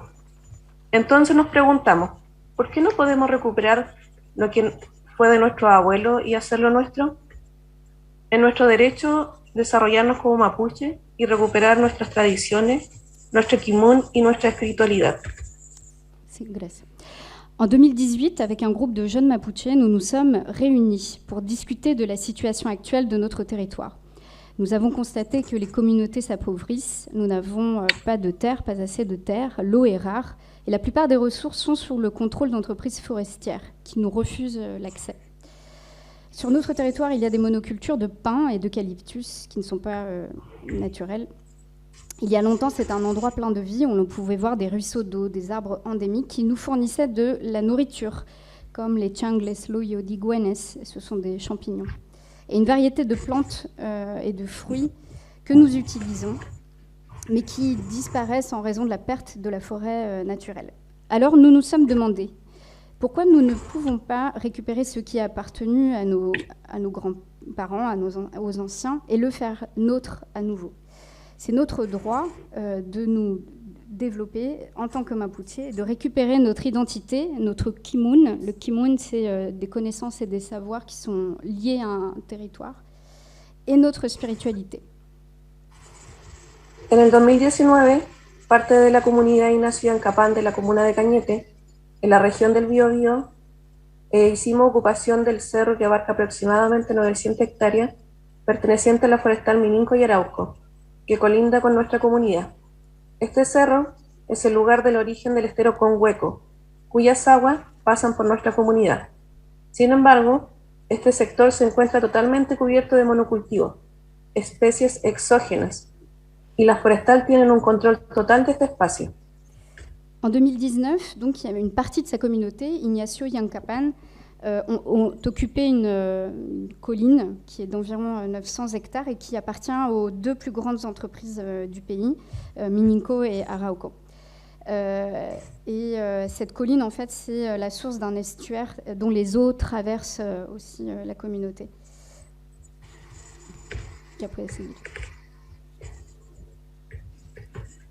Un total de 8 familias aproximadamente ingresamos a este territorio guiado por los adultos mayores que nos aconsejaron pedir permiso a los NIEN del lugar antes de ingresar. Esta es una práctica comúnmente aceptada entre nosotros. Con la ayuda de los NIEN del cerro empezamos a trabajar en la recuperación de la zona, que no solo implica la recuperación de territorio, sino también de nuestra cultura, creencias, espiritualidad. Nuestro objetivo es generar una actividad económica la cual consiste en reemplazar el monocultivo por tierras cultivables, en las cuales sembrar y construir viviendas, y empezamos extrayendo el monocultivo de la zona, trabajando la madera para generar recursos y así poder construir y sembrar después. Posteriormente, se deja que la propia naturaleza actúe, recuperándose de manera así como la flora y fauna del lugar. Et donc, au total, donc, c'est à peu près 8 familles qui ont pénétré sur le territoire, donc de manière illégale, hein, et guidées par les anciens qui connaissent cet espace. Et, il a fallu demander conseil aux Nien, donc qui est cette force spirituelle du lieu avant d'entrer. Et donc, ils ont commencé à récupérer, ce qui s'appelle récupérer la zone, donc c'est-à-dire la retravailler, donc ce qui impliquait non seulement, dit Gisèle, la récupération du territoire, mais aussi de leur culture et de leur spiritualité. En fait, l'objectif, c'est de créer une économie qui permettrait donc de remplacer la monoculture par des terres cultivables et un espace en fait où on peut donc cultiver, mais aussi vivre, donc construire des maisons. Et donc, en fait, ce qu'ils font, c'est qu'ils commencent par extraire les arbres de la zone et à travailler le bois pour le vendre et générer pour le moment des ressources qui leur permettent de continuer de vivre et de construire et de planter. Après, le but, c'est de trouver comment faire ça de manière plus durable une fois que, idéalement, toute la monoculture est partie. Et donc, elle dit qu'après, il y a des endroits où ils laissent la nature se refaire naturellement, quoi. Con el paso del tiempo, la iniciativa que comenzamos algunos jóvenes fue creciendo y más personas se sumaron a ella. Empezamos a trabajar juntos y decidimos formar equipos colaborativos entre hombres y mujeres que participaran de forma equitativa, mismo trabajo, mismo sueldo. Para nosotras las mujeres esto fue especialmente importante, ya que muchas somos madres solteras y conseguir un empleo cerca de casa y con un salario justo resulta muy complicado en estas circunstancias, además de ser un lugar que hay poca posibilidad de empleo para las mujeres. El hecho de formar parte de esta recuperación nos permitió ganar independencia, recuperar autoestima y empoderarnos en un proyecto común. No solo se trata de trabajar, sino también de compartir nuestras opiniones y ser escuchadas en igualdad de condiciones, para crear un ambiente solidario. Parte de esta enseñanza que nos dejaron nuestros abuelos es trabajar en dualidad. Et donc, en fait, l'initiative qui avait commencé avec quelques jeunes a finalement augmenté. Donc, de plus en plus de personnes se sont jointes à la récupération. Elle m'expliquait aussi qu'au départ, ce n'était pas très bien vu parce que justement, tout ce conflit autour de la récupération qui divise aussi les communautés, finalement, les gens les personnes membres de ces communautés ont fini par intégrer. Et donc, elle explique aussi que le travail se fait ensemble et entre femmes et hommes, et que les femmes aussi participent à des activités qui sont souvent considérées comme des activités d'hommes, comme couper le bois. Et tout le monde a le même travail et réalise donc les mêmes tâches et a le même salaire. Donc elle dit pour les femmes, ça a été très important parce que beaucoup sont des mères célibataires et donc c'est très compliqué aussi de trouver un emploi près de la maison, puisque comme on le disait, il y a peu d'opportunités pour les femmes. Et donc ça leur a permis aussi de gagner en indépendance et aussi en estime d'elles-mêmes et puis de se sentir partie d'un projet commun.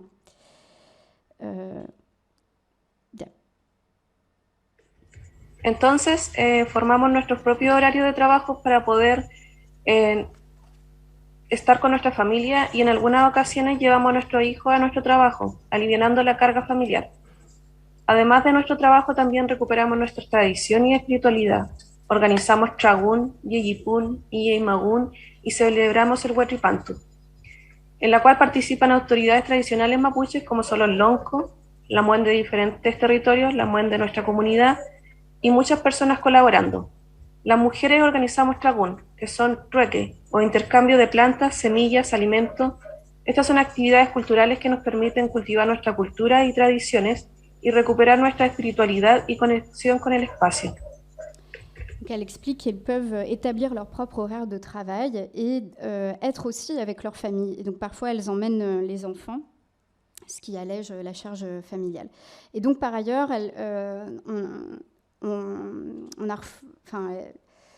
ils se retrouvent autour de cérémonies, donc une organisation mapuche traditionnelle comme les Tramun, qui sont des réunions, des moments de conversation, et donc toute la communauté est invitée à venir sur la récupération. Et donc dernièrement la célébration du Nouvel An par exemple. Et donc des autorités traditionnelles mapuche viennent aussi sur la récupération. Et elle dit que les femmes font des trafkintu, qui sont des trocs de plantes, de graines, donc sans échange monétaire. Et donc c'est des activités qui permettent de renforcer le sentiment d'appartenance et leur spiritualité. On a presque fini, c'est un peu long. Il reste un paragraphe. Ya puedes seguir. Buscamos con esto la recuperación de nuestro territorio y nuestra autonomía, y esto nos lleva a pensar cómo desarrollarnos a futuro de forma independiente. Queremos desarrollar una economía diferente, mostrando nuestra arte, nuestra gastronomía, nuestro textil y enseñando sobre nuestro pueblo, nuestras tradiciones, sin folclorizar, siempre con respeto a los Nien y el Añuque Mapu. Et pour finir, donc, elle dit qu'en fait, l'idée derrière la récupération, c'est aussi de récupérer une autonomie et de réfléchir à une manière de se développer de manière indépendante et dans le futur, dans un futur durable. Nous voulons développer une économie différente où on pourrait montrer notre art, notre gastronomie, nos textiles, mais sans folklore et toujours donc, dans le respect de leur cosmovision. Et pour conclure...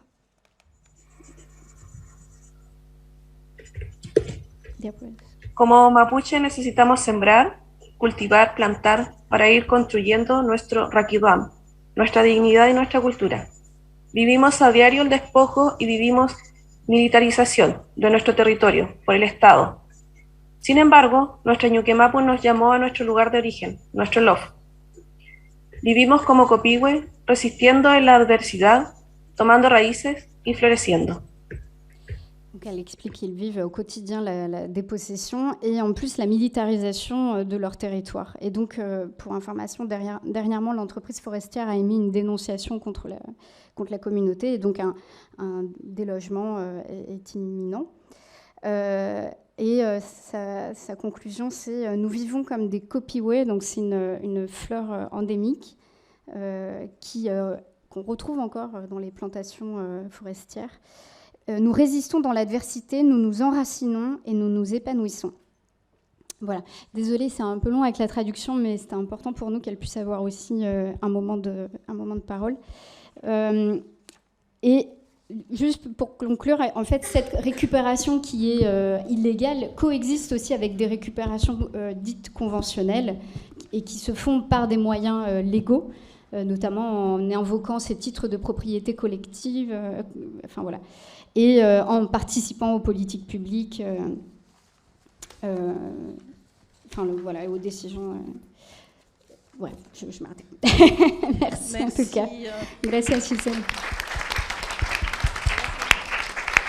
Je vais peut-être commencer par ouvrir les questions. Merci à ces 3 présentations qui ont des perspectives différentes, mais peut-être qui ont en commun, me semble-t-il, moins de s'intéresser à comment on habite les ruines, si on l'entend au sens d'Anna Tsing et d'autres travaux, que d'examiner comment localement on recompose des mondes, comment localement on essaye d'ouvrir d'autres manières de voir les choses, peut-être des alternatives.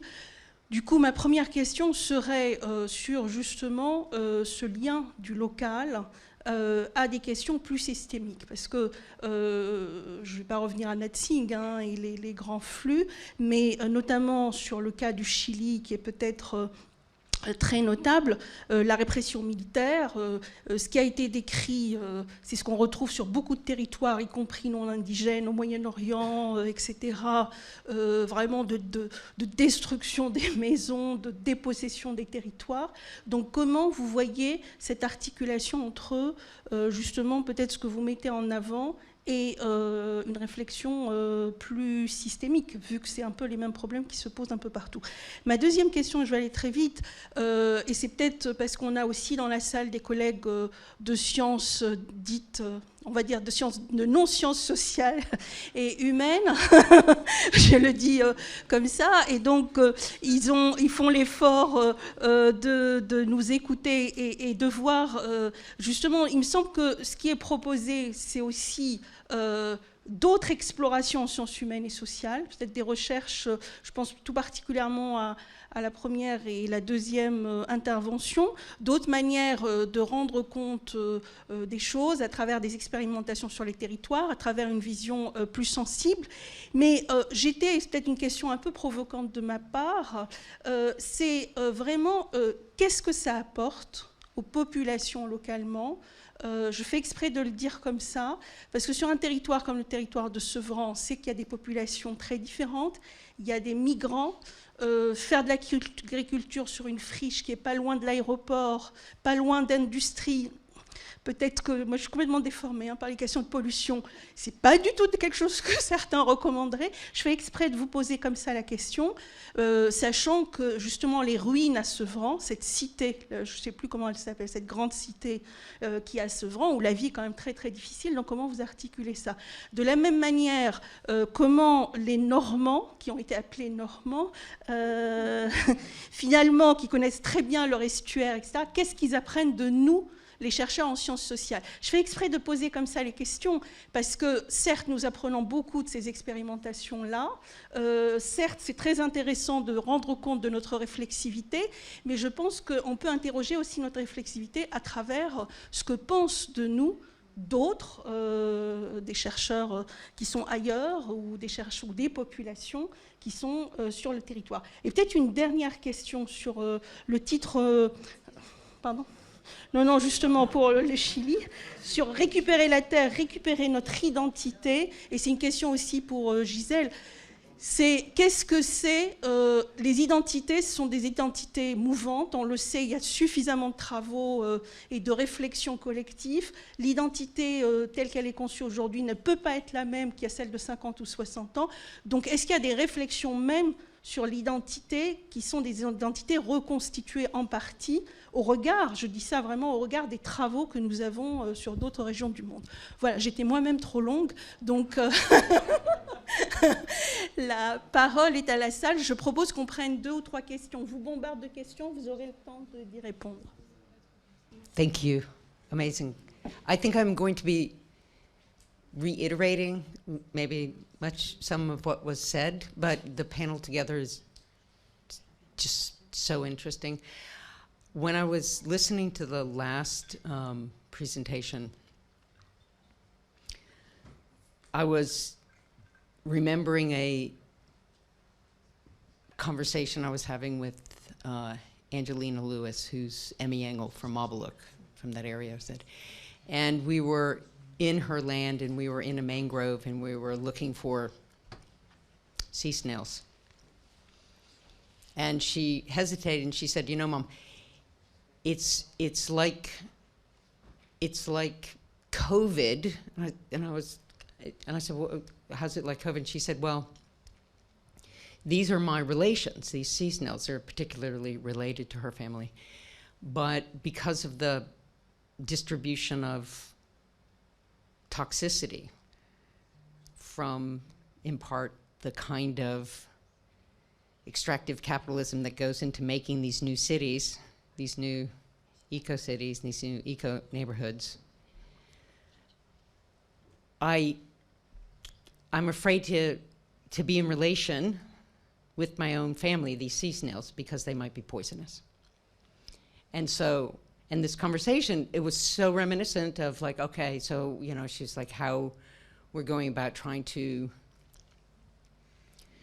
detoxify lands. And then the conversation emerged like, well, where do you put, because when you detoxify, you take the toxins out, but they remain somewhere, often in more concentrated forms. And the question was where to send them, rather than just imagine they don't exist. And Angelina's answer was, well, maybe we could send them to the very places that have been poisoning our land to constitute themselves, i.e., to Paris, to these neighborhoods, to Belgium, etc. That is, how do we think these projects of reconstituting relations to land, which will have to be recuperated, especially in the history of colonialism, in relation to projects that are trying to create green ecologies elsewhere. So I'm not sure if we could get you guys to talk about that relation, like where do these materials come from that are building these new spaces?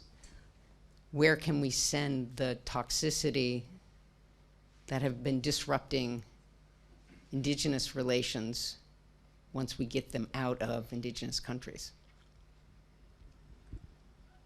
Oui, bonjour, Jérémy Cavé, IRD.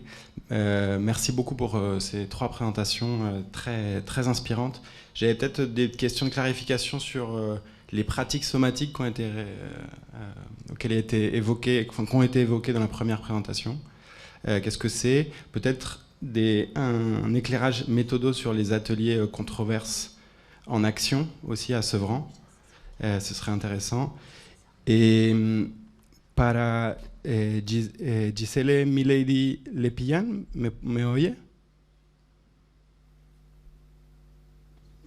Sí, hola. Sí, buenas tardes, o bueno, no sé si es la tarde allí, pero...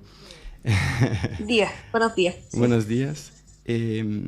Oí con mucho interés que ustedes al recuperar las tierras hacían como cambios en la manera de cultivarla, de pasar de la monocultura a una policultura, pero que también antes de eso pedían permisión a las entidades invisibles del territorio y también como para intentar llamarlas de vueltas al territorio. Entonces me preguntaba si esa invocación de entidades invisibles era algo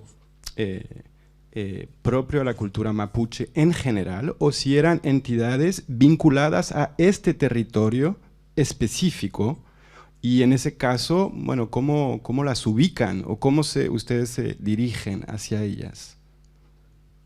Et donc la traduction, si me permite, lo voy a solo a traducir al francés. Sí. Et donc la question c'est, au moment de la récupération des terres, il y a un changement dans les types de culture, mais il y a aussi une invocation aux entités invisibles du territoire. Et donc la question c'était, est-ce que c'est des entités invisibles en général liées à la culture mapuche, ou est-ce que c'est des entités qui sont spécifiquement liées à ce territoire-là, et auquel cas, comment ils s'adressent à eux ou à elles? Ya. No, es propio de nuestra cultura mapuche, y creo que otros pueblos originarios igual lo realizan, pero nosotros le pedimos a los Nien bueno, nosotros pensamos que en los ríos, en el cerro, en la naturaleza en general hay espíritus, y a esos son los que le pedimos permiso, ¿me entiendes? Y también, por ejemplo, nuestros antepasados estuvieron ahí y vivieron con esos espíritus. Entonces nosotros con mucho respeto les pedimos que nos guíen por toda esta, ¿cómo te puedo decir? Por esta línea a recuperar, que nos ayuden o nos protejan y que recuperemos ese espacio para que ellos puedan volver y retomar su cauce normal.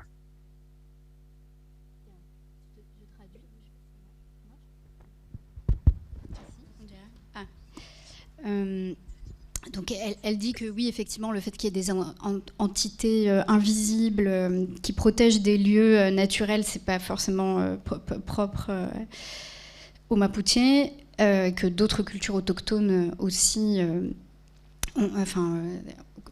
ont ça. Et donc les Nien, ces forces spirituelles existent dans souvent les fleuves, les montagnes et d'autres endroits particuliers. Et il faut leur demander la permission. Mais en fait, ces forces, elles sont aussi liées à un lignage. Et donc elle explique que les anciens de sa communauté ont aussi vécu avec eux. Et donc c'est des esprits de lignage.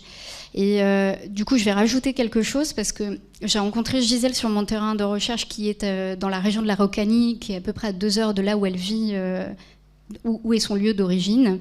Et donc, bon, elle vit entre ces deux territoires pour des raisons personnelles.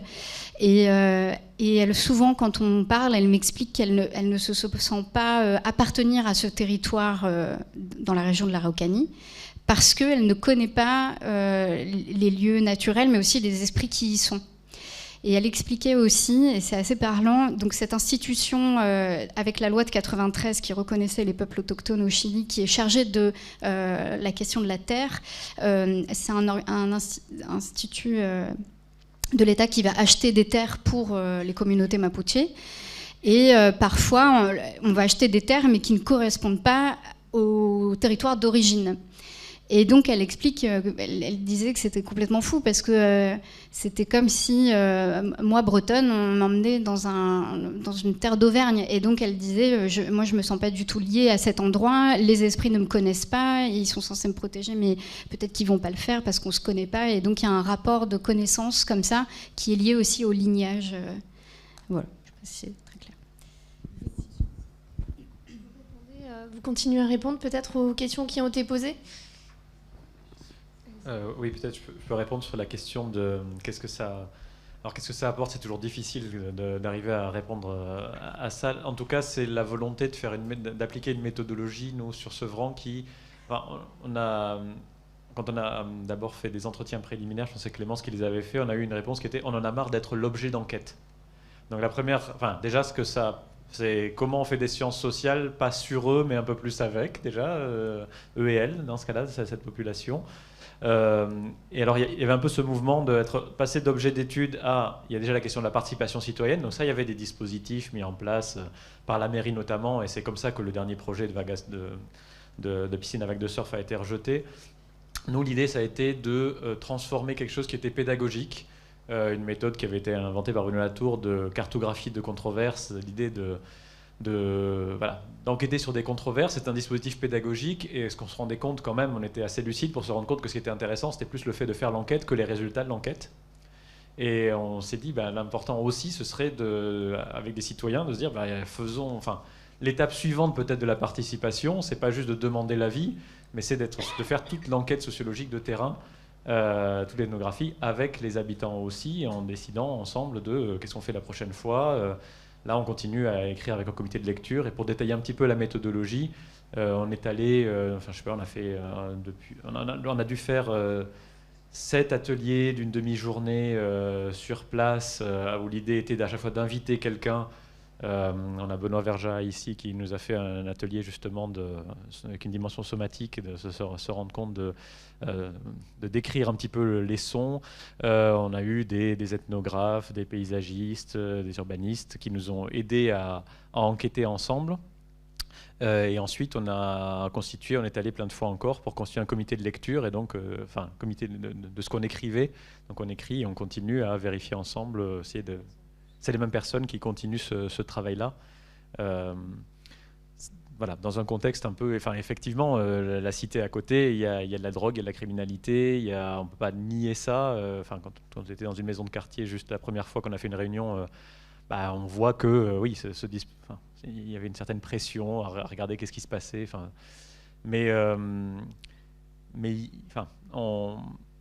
Ça fait partie du fait que ce soit un commun. Donc nous, on participe. C'est un peu l'habitabilité en train de se faire. C'était l'idée de, par notre dispositif, participer à ce mouvement, de finalement, ce champ, est-ce qu'il advient, au-delà d'être un champ, une friche, un vide, en réalité, c'est aussi une des rares occasions de discussion, de discuter l'habitabilité.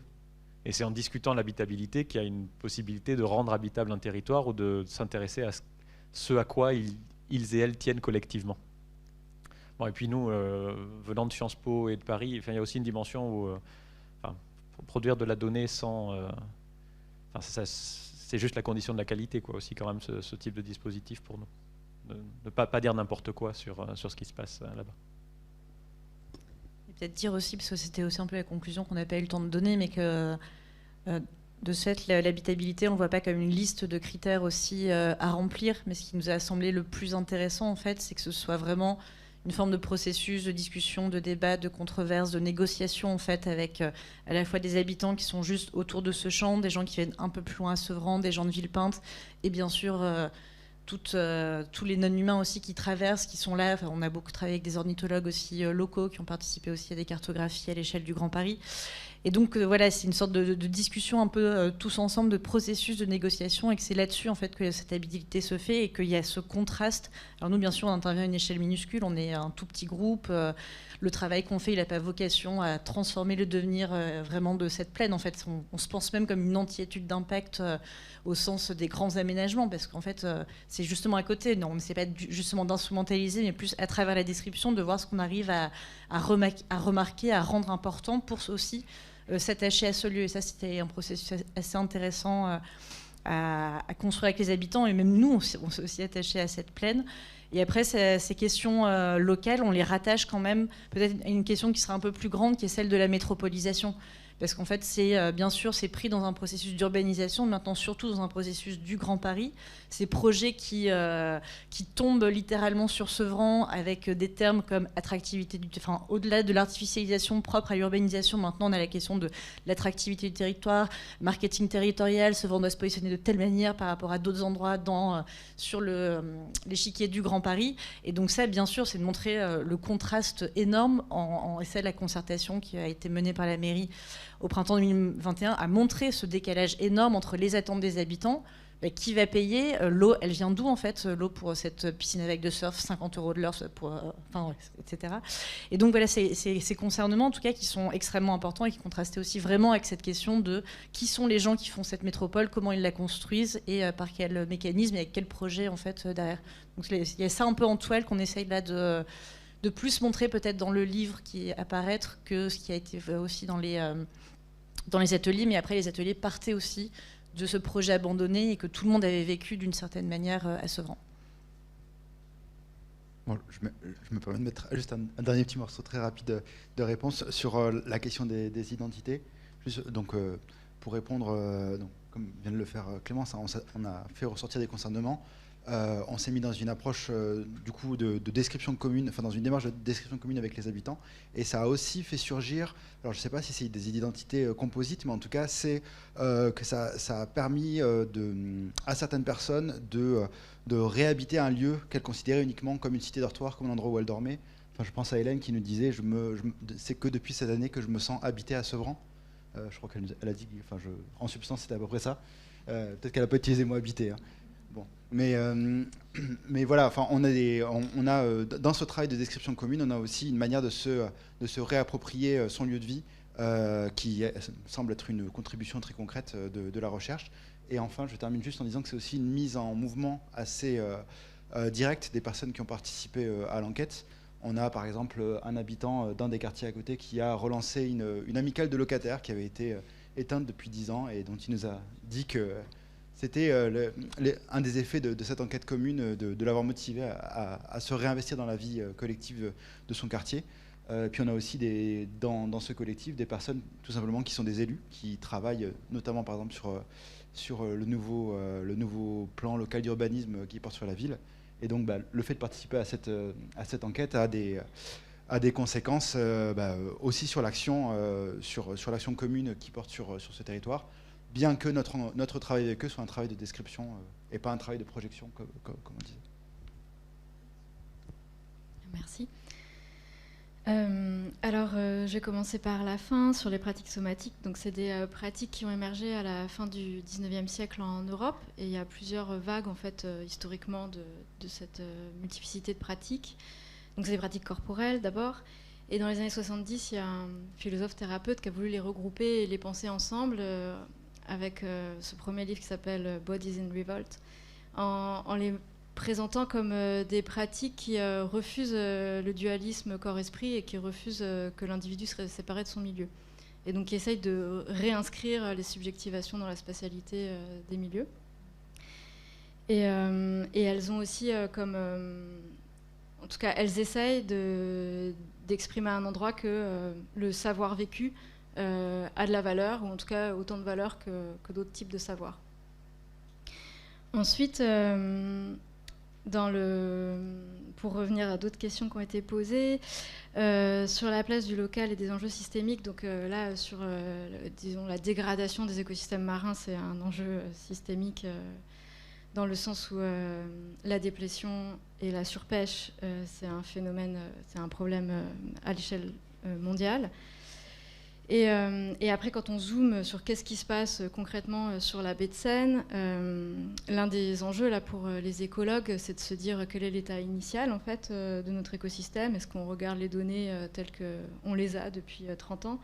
Mais on sait que dans les traces historiques, il y avait des populations de baleines il y a 200 ans, mais elles ne sont plus là. Donc il y a tout un enjeu quand même de se réapproprier cette question de quelles étaient les communautés et à quel point c'était divers initialement pour ne pas avoir en fait cette prise de niveau de départ à partir de là où ils commencent à travailler, pour le dire rapidement.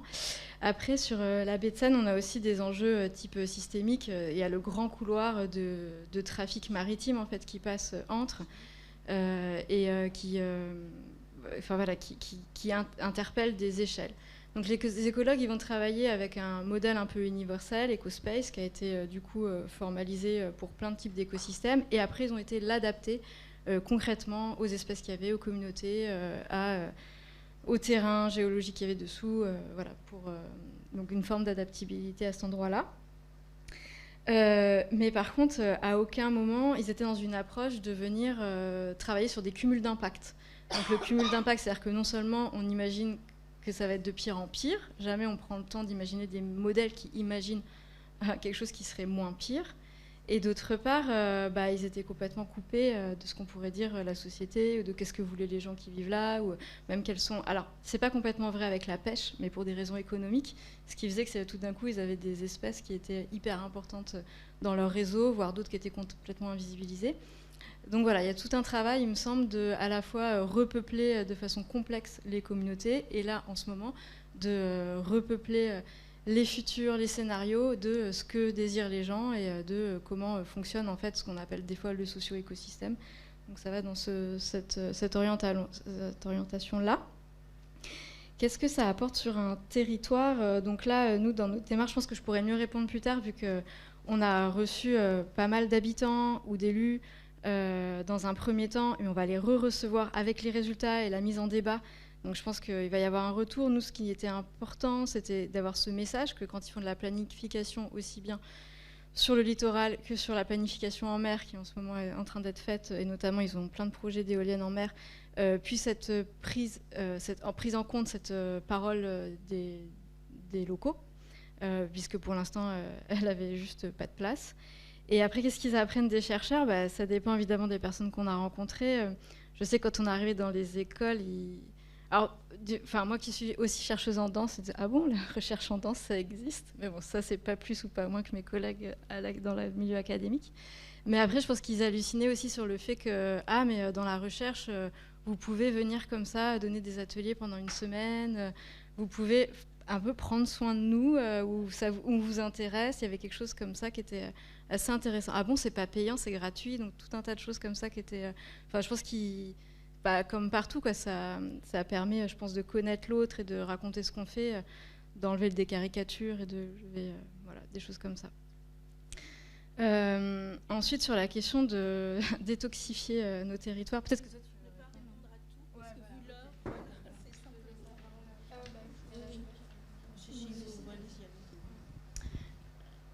simple. Je peux peut-être poser la question à Gisèle que tu as posée sur l'identité. L'idée, c'était de savoir si ce sont des identités reconstituées, c'est ça? C'était ta question? Ouais. Oui, bien sûr. Okay. Giselle? Bueno, la pregunta era sobre el título de la presentación, recuperar la tierra, recuperar nuestra identidad. Dicen como si fuera la identidad algo fijo, que nunca mueve. Entonces, había una pregunta sobre eso, o sea, cómo al final la identidad se reconstituye, cambia, cómo es el proceso de recuperar la identidad también. No sé si entiendes. Sí, et juste un segundito, pardon. Juste le titre, c'était elle qui l'a choisi. Ça a été un truc immédiat. Quand je lui ai dit qu'il faudrait qu'on choisisse un titre, elle m'a tout de suite donné dessus. Donc on ne l'a pas changé. Ya, te dejo la palabra. Ya. Bueno, a medida del tiempo siempre hemos estado, para muchos piensan que en Chile no hay pueblos originarios, pero nosotros estamos. Cuando decimos de reconstituirnos, nos referimos a que podamos recuperar lo que en algún momento fuimos. Traduce eso y de ahí voy con l'autre. Ok. Elle dit que oui, au Chili, on a fait pendant longtemps comme s'il n'y avait pas eu de peuple autochtone. Il n'y a pas eu de reconnaissance de l'existence de peuples autochtones pendant longtemps, contrairement par exemple à certains autres pays frontaliers latino-américains. Là, c'est moi qui rajoute. Et donc, elle dit qu'ils sont dans ce processus de récupérer ce qu'ils ont été. Ya. Y nos referimos como a reconstrucción de nosotros en sí, porque de cierta forma hemos perdido todo, o sea, nos han quitado todo. Primero con la religión, después nos metieron las forestales, y bueno, todavía a medida del tiempo que hemos estado, que han estado nuestros abuelos, la historia se ha ido repitiendo, ¿ya? Donc elle dit qu'on a tout perdu, entre autres par la religion, et effectivement la religion et notamment l'école ont beaucoup participé à cette acculturation. Et maintenant les entreprises forestières refont la même chose, l'histoire se répète. Y el no reconocimiento del Estado de Chile. Entonces, nosotros lo que buscamos es recuperar nuestra identidad, nuestra lengua, nuestra cultura, y que en algún momento podamos mantenerlo en equilibrio y que esto vuelva a su cauce normal. A eso nos referimos con reconstrucción. pero también eso significa que tienen que devolvernos nuestras tierras y nuestros espacios que son importantes para nosotros, que son espirituales. Ya. Falta poco tiempo, Giselle, así que creo que... ¿Sí? ¿Quieres decir algo más? O... No, o sea, eso con respecto a la reconstrucción del pueblo. Ya, y voy a decir lo que me dijiste. Voy a decir lo que me dijiste también en el WhatsApp.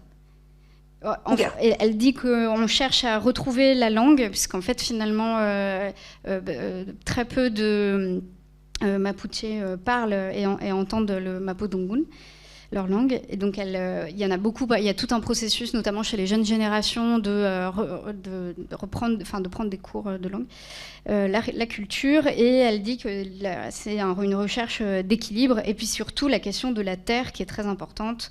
Et donc, tout ce processus de terre et d'espace important. Et moi, j'ajoute effectivement, il y a tout un imaginaire chez les jeunes Mapuche de l'imaginaire passé. Il y a beaucoup de nostalgie liée à toute l'histoire Mapuche, qui est une histoire orale, mais autour des guerriers, etc. Enfin, il y a vraiment tout un imaginaire qu'on retrouve beaucoup chez les jeunes générations. Avec tout, en particulier les années 90, avec toutes ces identités territoriales qui se réaffirment, il y a beaucoup de groupes, d'organisations au Chili Mapuche, et donc elles se retrouvent beaucoup autour de pratiques dites ancestrales, notamment le troc dont elle parlait, un jeu qui s'appelle le paline, qui est un jeu de bois, et donc il y a un peu de se retrouver et de recréer ce sentiment d'appartenance autour de ces pratiques-là. Mais après, il y a beaucoup de choses aussi qui changent, et notamment là où je suis, on a de plus en plus de femmes qui sont chefs de communauté, alors que c'est pas encore très très bien vu. Parfois, oui, c'est accepté, mais il y a des petits changements comme ça dans cette identité Mapuche reconstituée entre nostalgie et puis les choses qui changent. Bon, voilà. Merci beaucoup à vous. Si on veut avoir le temps d'un petit café, on va s'arrêter là. Et merci encore à nos intervenants de cette table ronde.